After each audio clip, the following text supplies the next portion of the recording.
"Get used the owner right now," Dad yelled at the country club. "She doesn't belong here." Added, "Remove her immediately." I stood quietly. The manager smiled. "Ma'am, how would you like to handle your family's membership?" Their faces dropped. But let me back up. Because the look on my father's face in that moment, the exact second he realized what he'd done, made every single year of their dismissal worth it. My name is Victoria Hayes, and for 28 years my family treated me like I was invisible. Not because I was a failure. Because I wasn't the right kind of success. My older brother Marcus graduated from Yale Law. Partner at a prestigious firm by 32. My younger sister Olivia married a cardiac surgeon and became a socialite. Country club galas. Charity boards. The works. Me. I went to state school. Studied hospitality management. Service industry. My mother would say with that particular tone that made it sound like a communicable disease. "Victoria's always been simple," she'd explain to her friends at their tennis matches. "Not everyone can be ambitious." My father was worse. He'd introduce Marcus as "my son, the attorney," and Olivia as "my daughter married to Dr. Richardson." When it came to me, and this is Victoria. She works in hotels. The pause before hotels always lasted just long enough to be insulting. They weren't entirely wrong about the hotels part. I did work in hotels. I just failed to mention that I owned 12 of them. It started when I was 23, fresh out of college with a hospitality degree everyone mocked. I was working the front desk at a boutique hotel in Charleston when the owner, Margaret Chin, took an interest in me. She was 72, sharp as a tack, and had built a small empire of luxury properties across the Southeast. "You see things," she told me one evening after I'd handled a particularly difficult guest situation. "Most people in this industry just process problems. You solve them before they become problems." Margaret became my mentor. For 3 years she taught me everything. Not just hotel management but real estate acquisition, property development, market analysis, luxury brand positioning. When she was ready to retire, she offered me a partnership opportunity. "I'm selling 3 of my properties," she said. "You can't afford to buy them outright. But I'll hold the note at favorable terms if you can prove you can run them profitably." I took every penny I'd saved. I worked 18-hour days. I lived in a studio apartment and drove a 12-year-old Honda. And 18 months later, I'd not only made the properties profitable, I'd increased their revenue by 43%. Margaret sold me 2 more properties. Then she introduced me to her network. Other boutique hotel owners looking to retire, small luxury properties in need of better management, historic buildings perfect for conversion. By 26 I owned 6 properties. By 28 I had 12, including the Crown Pines Country Club, the most exclusive club in Charleston, where my family had been members for 15 years. They had no idea I'd purchased it 8 months ago. Why would they? We barely spoke. I wasn't invited to family dinners unless it was a major holiday. I wasn't included in the family vacation planning. When my parents threw their 40th anniversary party, I found out about it from a Facebook post. "We thought you'd be working," my mother said when I called to ask why I hadn't received an invitation. "The thing about being underestimated is that it gives you time. Time to build. Time to strategize. Time to watch your family from a comfortable distance while they continue to dismiss you as irrelevant." I wasn't hiding my success. I was simply never asked. My business card said, "Hayes Hospitality Group, Principal Owner." My LinkedIn profile listed all 12 properties. I'd been featured in Charleston Business Monthly and Southeast Hospitality Review. But my family didn't read those publications. They read Town and Country and attended charity events where they could network with important people. They never once thought to Google my name. The Crown Pines Country Club acquisition happened almost by accident. I was having lunch with Margaret at her favorite restaurant when she mentioned that Harold Whitmore, the owner of Crown Pines, was looking to sell. He was 86, his children had no interest in running the club, and he wanted it to go to someone who understood legacy. "It's a complicated property," Margaret warned. "The club has history, prestige, but the financials are a mess. Deferred maintenance. Outdated amenities. The membership is declining because younger families don't see the value." I knew Crown Pines intimately. I'd spent countless afternoons there as a teenager, reading in corners while my family socialized. I'd watched the way they ran operations, or rather didn't run them. The restaurant was overpriced and mediocre. The golf course was beautiful but poorly maintained. The pool facilities hadn't been updated since 1987. I want to look at the numbers, I told Margaret. 3 weeks later, I sat in Harold Whitmore's study while he walked me through 70 years of country club operations. The property was stunning. 150 acres championship golf course, Olympic-sized pool, tennis courts, a historic main building that could be spectacular with proper restoration. The financials were exactly as Margaret described. The club was profitable but barely. Membership was at 60% capacity. Most members were over 60. The waiting list that had once been years long had dwindled to nothing. I built this place into something special, Harold said, his voice tired. But I'm too old to do what needs to be done. It needs someone young. Someone who understands both tradition and innovation. He sold it to me for $8.2 million. Well below market value because he cared more about legacy than maximum profit. I spent the next 8 months quietly transforming Crown Pines. I brought in a chef from one of my Charleston properties who'd trained at Le Bernardin. I renovated the pool facilities with a modern spa. I updated the golf course maintenance program. I created a young professionals membership tier with flexible options. I did it all through my management company, keeping my ownership private. The members knew there was new ownership, new management, new standards. They didn't know who was behind it. That included my family. Marcus had sponsored 3 new members in the past year. Olivia's husband had just joined the golf committee. My mother was vice president of the ladies' auxiliary. My father played golf every Saturday morning with the same foursome he'd had for a decade. They loved Crown Pines. They just didn't love me. The trouble started 3 weeks before Easter. My mother called me on a Tuesday evening. She never called without a reason. "Victoria, we're having Easter brunch at Crown Pines this year," she announced. "No greeting. The whole family will be there. Marcus is bringing his new girlfriend. Olivia and James are bringing the children. It's a significant family event." "That sounds nice," I said carefully. "We've reserved the private dining room. Noon on Easter Sunday. Try to dress appropriately. The club has standards." The implication was clear. I would embarrass them if left to my own devices. "I'll be there," I said. "Good. And Victoria, try not to mention your work situation. Marcus's girlfriend comes from a very prominent family. We don't need to bore her with hotel stories." She hung up before I could respond. I sat in my office, the corner office on the top floor of my newest property, a restored historic building in downtown Charleston, and stared at my phone. My assistant James knocked on the door frame. "Everything okay?" "Family brunch," I said. "At Crown Pines." James had worked with me for 4 years. He knew exactly what Crown Pines meant. His eyebrows shot up. "They still don't know?" "They've never asked." "Are you going to tell them?" I thought about it. 28 years of being dismissed. 28 years of being the least impressive Hayes. 28 years of watching my parents beam with pride over Marcus's trial victories and Olivia's charity work while treating my career like a shameful secret. "No," I said. "I don't think I will." James grinned. "Easter brunch should be interesting." I spent the next 3 weeks preparing for Easter brunch the way I prepared for any major business event, with strategic planning and attention to detail. I coordinated with Daniel Martinez, the Crown Pines general manager I'd hired from a 5-star property in Savannah. Daniel was brilliant, calm, professional, and absolutely unflappable. "Your family has no idea?" he asked when I briefed him on the situation. "None whatsoever. And you want to handle this?" "Carefully," I said. "I'm not trying to humiliate them. But if they create a situation, I want you to be prepared." Daniel nodded slowly. "Understood. I'll make sure the staff knows to loop me in immediately if there's any issue involving your party." I also reached out to Margaret, who'd become not just my mentor but one of my closest friends. "They're going to lose their minds," she said, delighted. "I wish I could be there to see it." "You'll get the full report," I promised. Easter Sunday arrived warm and beautiful.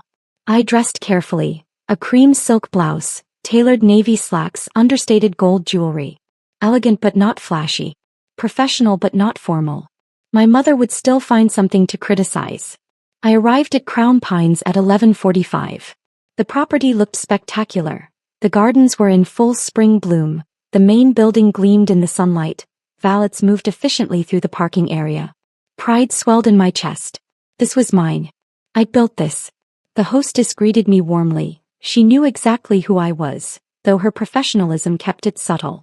Miss Hayes, your family's party is in the Magnolia Room. Shall I show you? I know the way. Thank you, Claire. I walked through the main dining room, nodding to the Sunday brunch guests. Through the windows I could see the golf course where foursomes were finishing their morning rounds. The restaurant hummed with conversation and the gentle clink of silverware. The Magnolia Room was Crown Pine's most prestigious private dining space. Floor-to-ceiling windows overlooking the 18th hole, crystal chandeliers, seating for 24. My family was already there.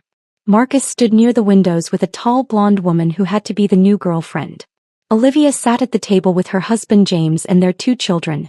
My parents held court at the head of the table, greeting arriving guests. Because of course it wasn't just immediate family. My Aunt Patricia was there, Uncle Richard, my mother's tennis partner Susan and her husband. I hesitated in the doorway. No one had noticed me yet.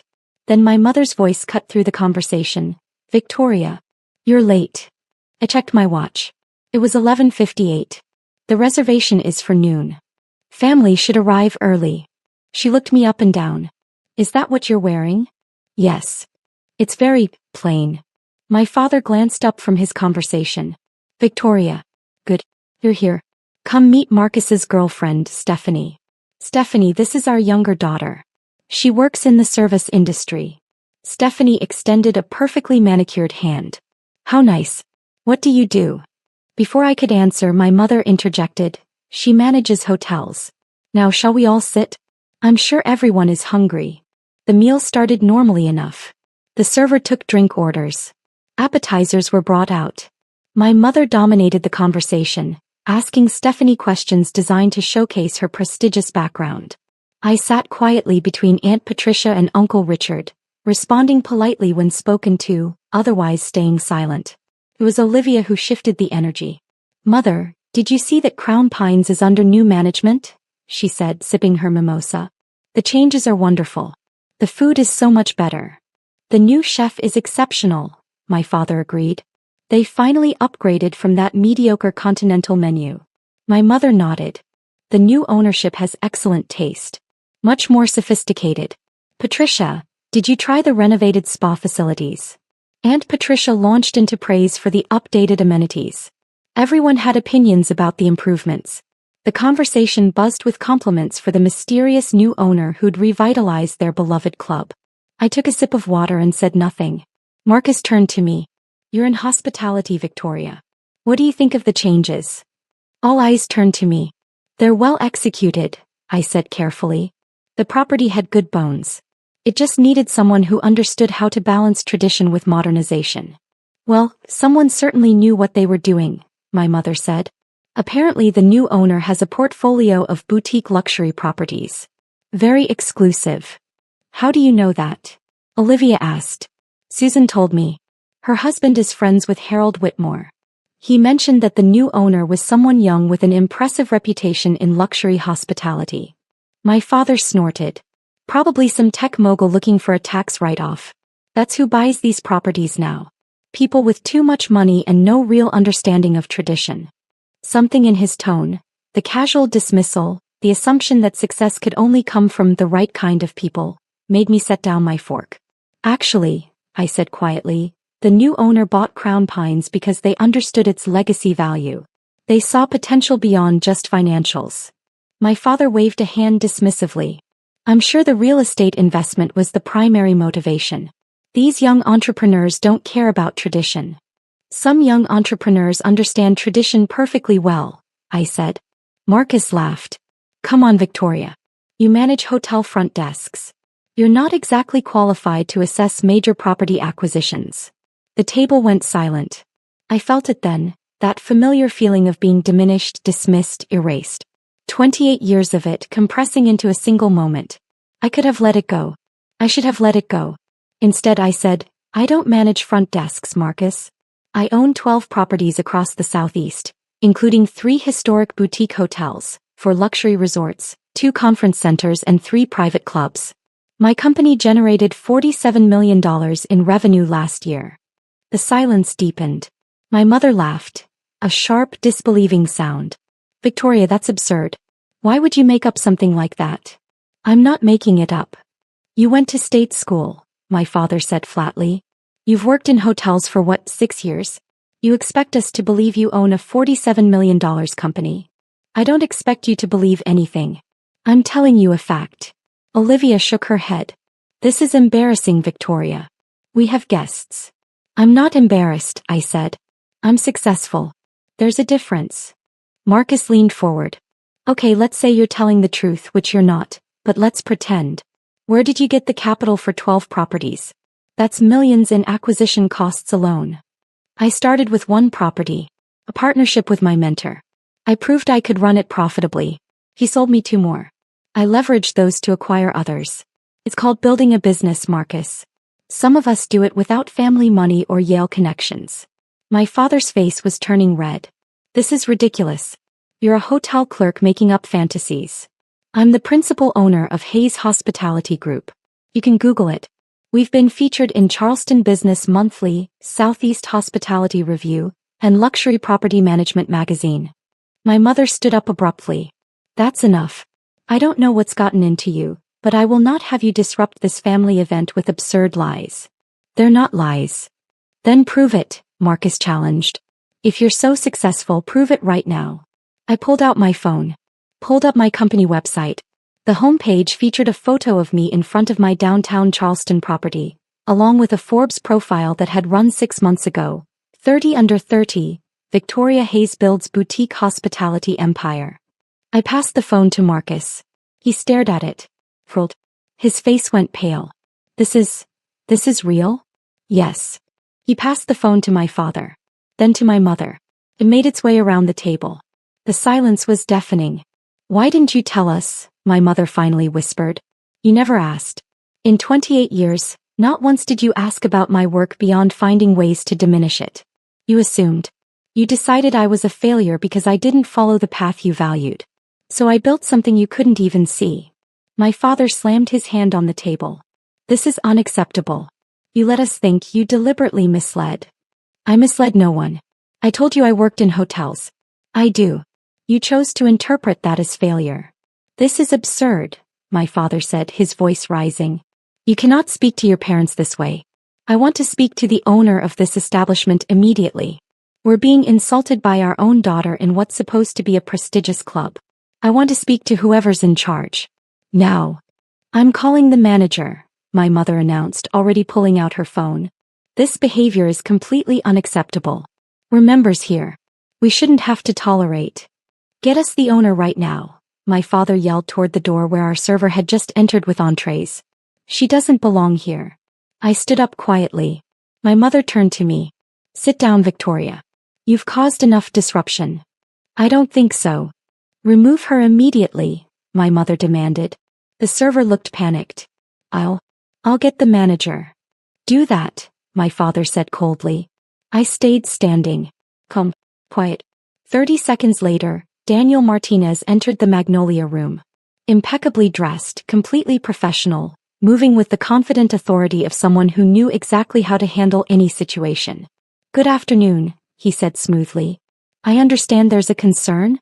Yes, my father said, standing to his full height. We are longtime members of this club.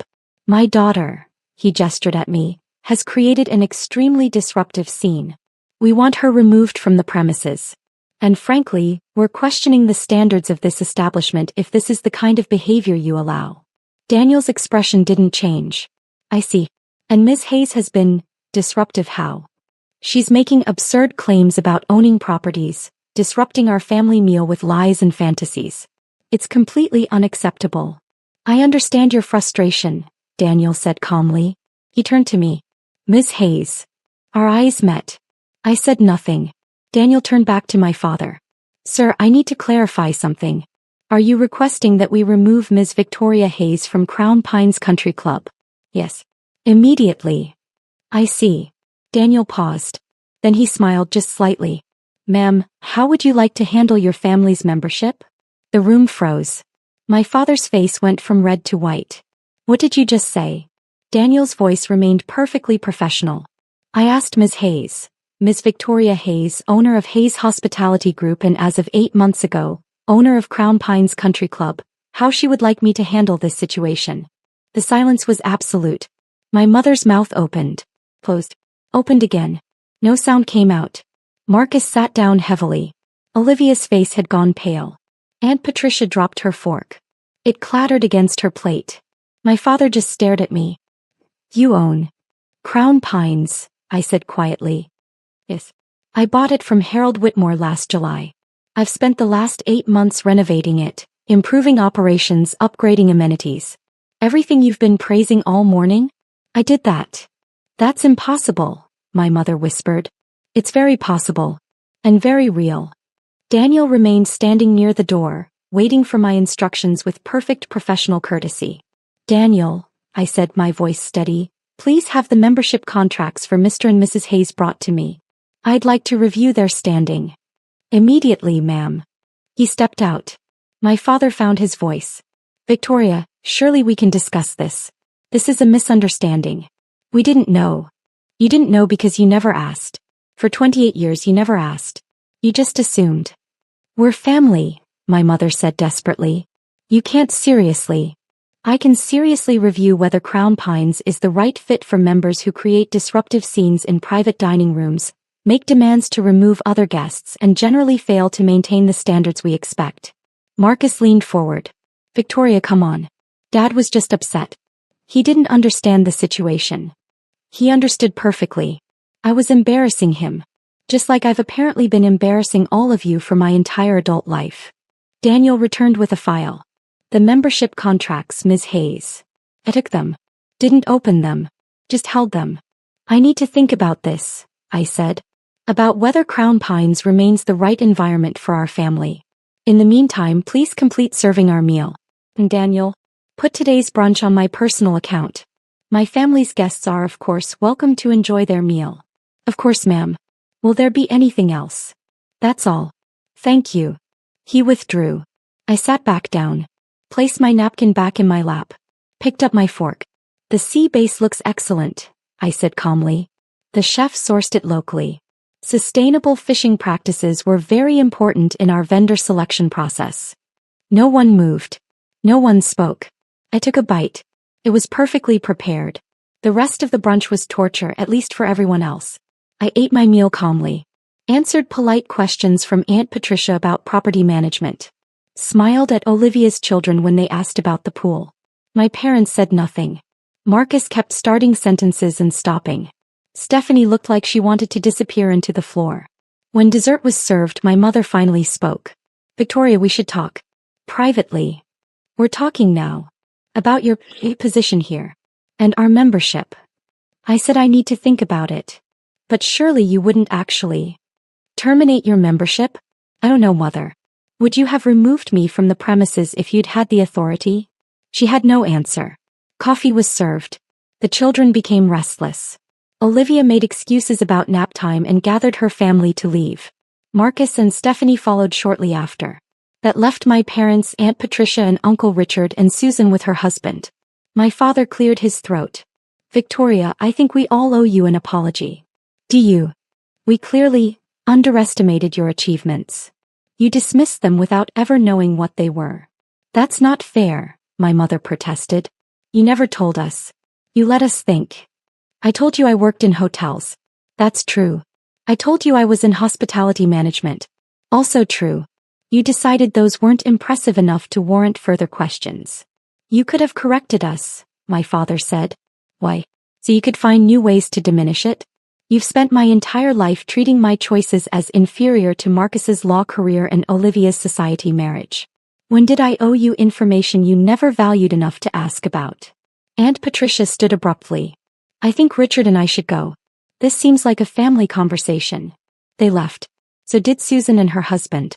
My parents sat across from me in the now empty private dining room. What do you want from us? My mother finally asked. Nothing. That can't be true. It's completely true. I don't want apologies you don't mean. I don't want sudden interest in my life now that you know I'm successful. I don't need your approval or your pride or your acceptance. I built everything I have without any of those things. You're our daughter, my father said. Am I? Because for most of my life I felt more like an embarrassment you had to explain. The silence stretched. Your membership is paid through the end of the year, I said finally. After that, you'll need to reapply like any other member. The standards have changed. We're looking for members who value community, respect, and genuine connection to Crown Pines. Not just social status. Victoria. I stood. I have work to do. Thank you for coming to Easter brunch. I hope you enjoyed the meal. I walked out of the Magnolia room with my head high, leaving my parents sitting in stunned silence. Daniel was waiting in the hallway. How are you holding up? Surprisingly well, actually. That was the most professional power move I've ever witnessed. I smiled. Years of practice at staying calm while being insulted. For what it's worth, ma'am, you were magnificent. The next morning, I woke up to 17 missed calls and 23 text messages. Marcus, we need to talk. This is ridiculous. Olivia, I can't believe you do this to the family. My mother, your father is beside himself. How could you? I deleted them all without responding. Instead, I went to my office and dove into work. I had a property closing in Savannah next week, renovation plans to review for the Charleston location, and quarterly financials to prepare for my investors. Margaret called around 10. I heard it was quite a show. News travels fast. Small community, successful female entrepreneur drama, country club scandal. Of course it travels fast. How do you feel? I thought about it. Free. Good. That's exactly how you should feel. 2 weeks passed. The calls and texts continued, then tapered off, then stopped entirely. My parents tried to reach me through mutual acquaintances. I politely declined every intermediary. Then 3 weeks after Easter, I received a letter. Hand-delivered to my office. My father's handwriting on the envelope. I stared at it for a full minute before opening it. Victoria, I've spent 3 weeks trying to figure out what to say. Your mother and I have discussed this countless times. We've talked to Marcus and Olivia. We've examined our behavior. And I've come to realize something difficult. You were right. We never asked. We assumed. We decided who you were without ever giving you the chance to show us. We took the most reductive interpretation of your career and used it to justify treating you as less than your siblings. I can't apologize enough. But I know apologies aren't what you need from us. You've built something extraordinary without our support, approval, or acknowledgement. You don't need us to validate what you've accomplished. What I can offer is different behavior. We would like, if you're willing, to start over. Not as parents who think they know you, but as people who would like to get to know the daughter we never took the time to understand. We understand if you're not interested. We've earned that. But if you are, your mother and I would like to take you to dinner. Not at Crown Pines. Maybe that restaurant you mentioned once. The one you renovated downtown? We'd like to see what you've built. No expectations. No demands. Just an invitation. Love, Dad. I read it 3 times. Then I picked up my phone and texted my father. Thursday, 7 p.m. Make a reservation for 3 under your name. His response came immediately. Thank you. Thursday evening, I arrived at the Ashford, my crown jewel property, a historic building I'd converted into a luxury boutique hotel with a Michelin-recommended restaurant. My parents were already there, looking uncertain and out of place in a way I'd never seen before. We sat, ordered, made awkward small talk. Then my father said, "Tell us about this place. How you acquired it. What the renovation process was like." And for the first time in 28 years they listened. Really listened. My mother asked questions about my design choices. My father wanted to understand the financial structure. They looked at photos of my other properties. They read the Forbes article. They Googled my company and spent 20 minutes scrolling through the website. "I can't believe we missed all of this," my mother said quietly. "You weren't looking." No, we weren't. The dinner lasted 3 hours. It wasn't perfect. Years of dismissal don't disappear over one meal. But it was a start. As we were leaving, my father paused. "Will you consider reinstating our membership at Crown Pines?" I thought about it. Reapply in 6 months. Go through the proper channels. If your application meets our standards, we'll consider it. That's fair. I think so. My mother hugged me, awkwardly, unpracticed but genuine. "We're proud of you. I know we have no right to say that now, but we are. Thank you." I drove back to my downtown apartment, the penthouse suite in the Ashford that I'd designed myself, and stood on the balcony overlooking Charleston. My phone buzzed. A text from Margaret. "How was dinner?" I typed back. "Different. Maybe good. That's all we can ask for. Growth. I smiled and put my phone away. Below me the city lights sparkled. Somewhere out there were 12 properties carrying my name, my vision, my legacy. I'd built an empire while my family thought I was checking in hotel guests. I'd proved nothing to them. I'd proved everything to myself. And that, ultimately, was all that mattered. The next morning, I had a meeting with a seller in Asheville about a historic mountain resort. The property had good bones, needed vision, could be spectacular in the right hands. I was already sketching renovation plans. After all, I had an empire to build. With or without my family's approval. But maybe, just maybe, with their respect. Finally, he thought. Based on no medical evidence, no expert consultation, no documentation. You thought. And based on that thought, you physically ripped medical equipment from her body. The jury deliberated for 2 hours. Guilty on all counts. Marcus was sentenced to 18 months in prison, 3 years probation, 500 hours of community service at a cardiac rehabilitation center, mandatory anger management and addiction counseling, and restitution for all my medical costs. $47,000. But the sentencing wasn't the end. The judge addressed my family directly. Several of them had attended the trial, sitting behind Marcus, glaring at me. I want to address the family members in this courtroom, Judge Reynolds said. I've watched you throughout this trial. I've seen your reactions to the evidence. I've read the text messages and emails that were submitted showing your attempts to pressure Ms. Chin into dropping charges. And I'm appalled. She looked directly at my parents. A young woman spent 9 years managing a life-threatening illness while her family mocked her, dismissed her, and accused her of faking. When her condition was finally validated in the most dramatic way possible, when a leading cardiologist testified to her documented medical reality, some of you still couldn't accept it. Some of you still pressured her to protect her abuser. Mom's face was bright red. Let me be very clear, Judge Reynolds continued. What happened to Emma Chin was medical abuse. It was emotional abuse. And it culminated in physical assault. If any of you continue to harass her, I will not hesitate to issue restraining orders. She owes you nothing, not forgiveness, not reconciliation, nothing. The gavel came down. That was 8 months ago. Marcus served his sentence. My parents haven't spoken to me since the trial. Most of my extended family chose sides. There's not mine. I'm okay with that.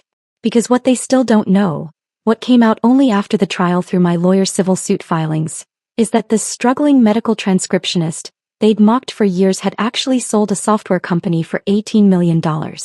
When my lawyer filed the civil suit for emotional distress, she had to disclose my financial status. The number became public record. My mother called me finally when she found out. Emma, why didn't you tell us you had money? Not, are you okay? Not, we're sorry. Just, why didn't you tell us you had money? Because my worth isn't measured in dollars, Mom. It never was. But you couldn't see that. You could only see what you decided I was. A faker, a burden, a liar. So you never looked deeper. She started to cry. We could have been so proud of you. You could have been proud of me for surviving a life-threatening illness with grace and determination. You could have been proud of me for building a career despite my limitations. You could have been proud of me for creating something valuable. But you weren't. You were embarrassed by my medical equipment and annoyed by my limitations. Emma, please, can we start over? No, Mom. We can't. Because you still don't understand what you did wrong. You're not sorry you dismissed my medical condition for 9 years. You're not sorry Marcus assaulted me. You're just sorry you missed out on being connected to someone successful. I hung up. I haven't answered since. But I have built a real family. One that chose me and that I chose back. Dr. Morrison and I have dinner monthly. He's become a mentor and friend. Brittany, Marcus's ex-girlfriend, and I are close now. She works in nursing and we volunteer together at a chronic illness support group. My business partners from the software company, the people who believed in my idea when I was just a sick girl with a dream, are some of my closest friends. And I'm engaged now. To David, who I met at a cardiology support group 2 years ago. He has a congenital heart defect. He understands limitations, understands medications, understands the fear of sudden cardiac events. He also understands success.